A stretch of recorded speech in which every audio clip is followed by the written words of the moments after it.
আসসালামু আলাইকুম, আশা করছি ভালো আছেন। তো গতকাল রাতে মোটামুটি ভালোই ঝড় বৃষ্টি হয়েছে। বৃষ্টি হয়ে কিন্তু মোটামুটি অনেকেরই অনেক ক্ষতি হয়েছে। এই যে আমাদের এই যে গাছ ভাঙ্গা পড়ছে, এখানে দেখেন ইউক্যালিপ্টাস গাছ, ওই যে বিশাল বড়, অনেক বড় ইউক্যালিপ্টাস গাছ।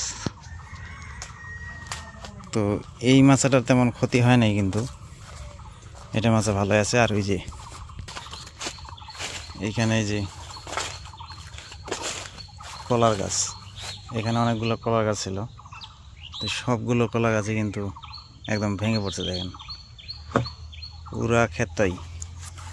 আর এই যে এখানে এই যে পুকুরের মধ্যে একটা মাছা ছিল, এই যে মাছার গাছ সহ দেখেন ভেঙে পড়ছে একবারে। ডালগুলো অলরেডি এখানে উঠে রাখা হয়েছে। এই যে আর বিদ্যুৎ তো মনে হয় যে 5-7 দিন কোনো বিদ্যুৎ আসবে না আমার মনে হয়, কারণ গ্রাম অঞ্চলে তো বুঝেনি, মানে যেখানে সেখানে গাছ ভাঙ্গা একেবারে বিদ্যুতের তারের উপরে পড়ছে, কোথাও কোথাও তার ছিঁড়ে গেছে। পাখিগুলো দেখি কি অবস্থা। এই যে এই যে এই যে এই যে এটা হইতেছে আর মাও, এই দেখো এটার থেকে ওই যে খাবার নিয়ে আসছে মানে না না আনে নাই, ওইটার থেকে ওই যে ইয়াটা বেশি সুন্দর, মাত্রাটা আছে না নাই। আর ইয়াটা মানে চলে গেছে। পাখি বাচ্চাগুলোর কি অবস্থা? কই আছে নাই? আছে তো। কালকে যে ঝড় বৃষ্টি হয়েছে, কি আর মারা গেছে? হ্যাঁ মারা গেছে সবগুলাই। নামাজে কালকে যে ঝড় বৃষ্টি, আমি আবার ওঠায় থুইতেই চাইলাম, মানে মারা গেছে বাচ্চাগুলো। ধরো তো ক্যামেরাটা, তুমি নামো। না ধর পাখির বাচ্চাগুলো মারা গেছে। নামাইতেই চাইলাম যে এখানে হয়তো সম্ভব মরে যাওয়ার সম্ভাবনা আছে। কালকে রাতে অনেক ঝড় বৃষ্টি বাচ্চাগুলো মরে গেল।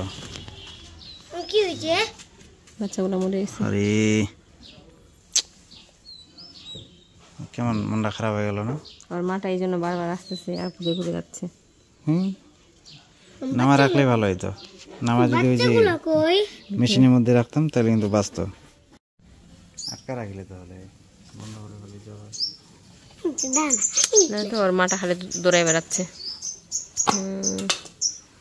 আর মাটা বুঝতে পারছে, খালি দৌড়াদৌড়ি করতেছে।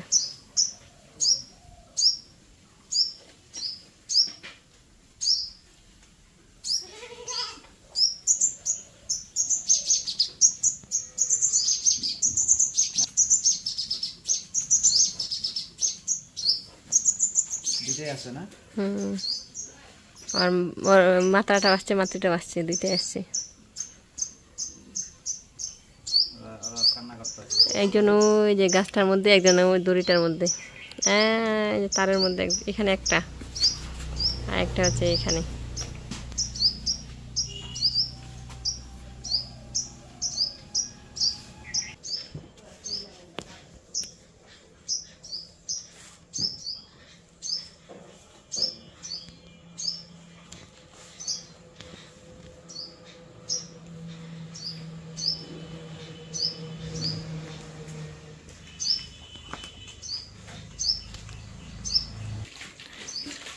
এরই নাম হচ্ছে বাবা মা। দেখছো অস্থির হয়ে গেছে একদম।